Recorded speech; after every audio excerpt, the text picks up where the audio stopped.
Hello everyone, this is Witcher, and I'm here to do an energy reading for the new moon. It's going to be occurring on July 12th. So what I've done is I actually haven't done a card reading, an energy reading for special occasions like this, new moon, full moon, solstice, equinox, that sort of thing. And actually, this was a request from Mary Ellen from Moonrise Cottage, and I thought it was a great idea. And I'm actually going to put a link to her site in the description below.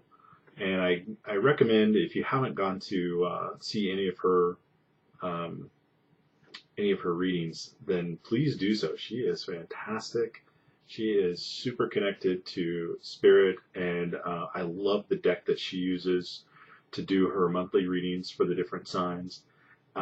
It tells a very comprehensive story, and it's an ongoing story. So you can literally go back to February and March of last year, 2017, when she started, and pick your sign, and it tells a story going all the way through until now. So go check her out. She's great. Really, really enjoy her her messages. Yeah. So, well, getting back on track, what I'm going to do is I'm going to do similar to what I do on my weekly readings. I pick one card for the masculine energy, one card for the feminine energy, and then a card from Colette Baron Reed's Enchanted Map Oracle card deck, and then I'm just going to go from there. All right, so this new moon, it's a new moon in Cancer, and we're in the sign of Cancer right now. And then this new moon is also the beginning of the summer, can't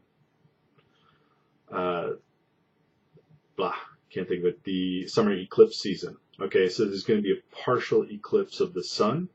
I do not believe that it is visible from anywhere here in the United States, but it begins the eclipse season, so that I'm not formally trained on astrology, but I do know that eclipses generally provide energy that is going to be much longer lasting. So they say that it's going to, the energy present during an eclipse usually lasts for the next 6 months or so.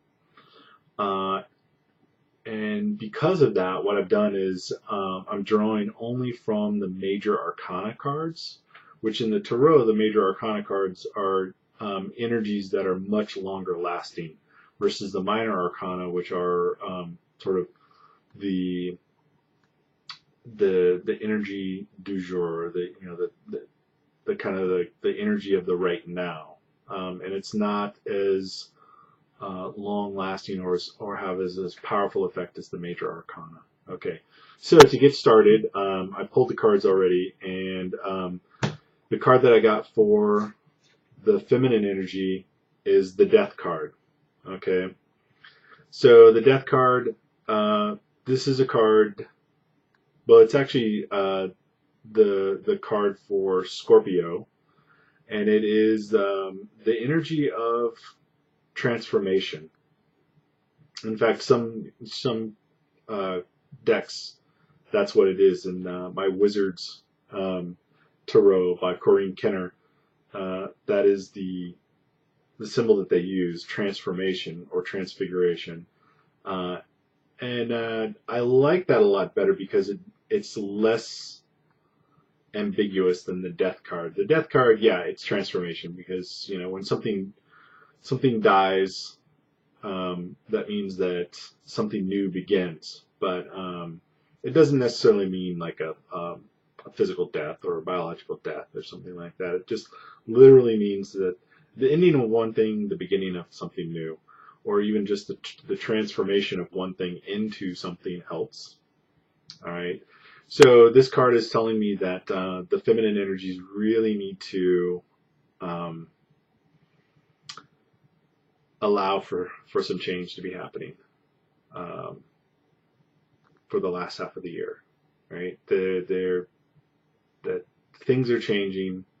And this is the point in the year where we're moving from the first half of the year into the latter half of the year, and it's a natural progression of going from spring to summer, summer to fall, fall to winter. That things are changing, the weather's changing. Um, Plants are going from being in bloom to producing fruit to going to dying off and going to seed and being dead during the winter time and growing something new in the next year. So this is I think this is actually a really good energy. It's just saying get ready for some changes. Change is inevitable, and most often it's good. It's only when you try and hold on to the past that change is difficult or painful, right? So feminine energy, death, it's time to let some things go so that something new can come in its place. You know, that's just life. We're always moving forward. That's why death is riding that horse and he's moving forward, right? It's not about things falling away from us. It's about moving forward into the new, right? This, I think a really good way of thinking about it is when you're growing up, when you're young and you're growing up. The death card is constantly happening when you're young and growing up. People don't think of it that way. I mean, everybody thinks of the death card as when you're old, but when you're young, you are constantly letting go of things that you used to love so that you can go into something new, you know, whether it's your clothes that don't fit you anymore or toys that you don't want to play with, games that you no longer interest you, going up from grade school to middle school to high school to college, whatever, trade schools. And we're constantly going through death cycles when we're young. Nobody thinks twice about it because it's such a positive thing. Well, that's the way it is for the rest of your life. Really, really it is. It's just that as we get older, we get a little more scared of the unknown, and so death becomes kind of a fearful thing instead of a joyous thing. But there we go. It's always joyous. There's always something new around the corner. So let's embrace that energy and embrace change. All right. And then for the masculine energy, we've got the moon card. Right? The moon card is, and it's kind of very appropriate that this is for the new moon energy. We have the moon card. So the moon card is ruled by Pisces. And it really is talking about your intuition, you know, tapping into the higher knowledge, the cosmic wisdom, the Akashic records, however you want to describe it, right? So when you are moving forward into something new that you're not familiar with, and you don't exactly know how to move forward, you don't know what to expect. This is where our intuition, our psychic senses, our ability to tap into the cosmic consciousness really helps us be more calm and relaxed about stepping into something new. Because while your physical brain, your biological brain, your analytical brain doesn't have the information it needs to confidently move forward, your spiritual consciousness does, right? So that's the moon card. The moon card is saying that there are things that are hidden from our egoic mind, as some people call it, or our 3D mind, our analytical processes, our rational mind. We can still access that information through our spiritual connection to the cosmic consciousness. And by doing so, it will light the way through the darkness that we're stepping into. So I think these two cards are actually really well placed as we are letting go of the old and moving into the brand new, which can be very scary. As long as we connect to our higher selves, our cosmic conscious, it will light the way. We'll be able to move forward confidently into the dark unknown, and we'll be okay. So now, the card that came up for the Oracle card is called Ghostlands, and this is also rather fitting for this reading and these two cards. So Ghostlands. I'll read that for you right now. Right. Bear with me for a moment. Ghostlands. You can learn from the past and imagine a beautiful future, but you must live in the here and now. Whenever you set your sights too far ahead, you run the risk of losing your footing. For rarely do the present and the future match up exactly on the enchanted map that is your life story. The future has no substance right now. It is a place that has no grounding as of yet. You can't live there. Yet, you can take measured steps towards your goal or dream. These steps are important now. The same goes for nostalgia. You can look into the past wistfully and remember beautiful moments or revisit lessons learned. However, you can't live there, nor can you go back and change what was. Yesterday is gone forever. Live fully in the present. The now is the most powerful place to put your attention. Its magic reaches out in every direction, further than the heart and soul can see. So, I mean, I think that perfectly sums up what we got here, especially the death card. The death card. There's no going back. Every day is something new. We need to be present in the now and move forward and not be afraid of what that may hold for us.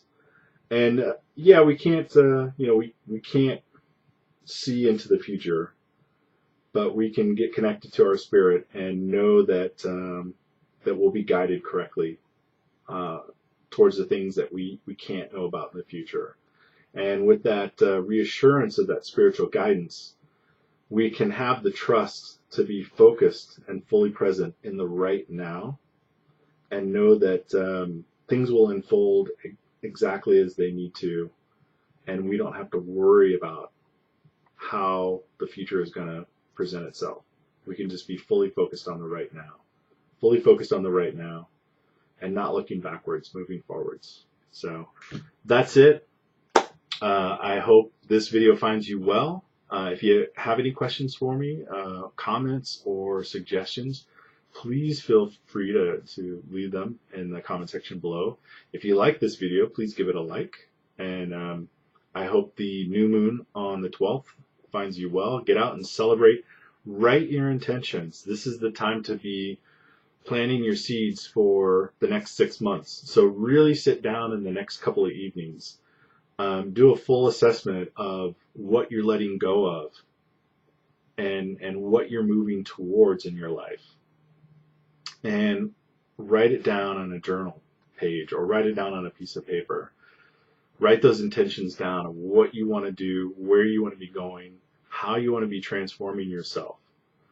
Meditate on those, and then I recommend in the light of the lack of the light of the new moon, but in the evening of the new moon, want to keep those and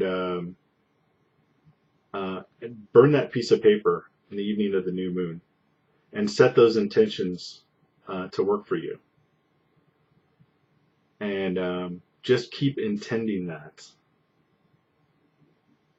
as you work every day, just a little bit of intention, focus on your intentions, and it will help actually bring those to you in your present.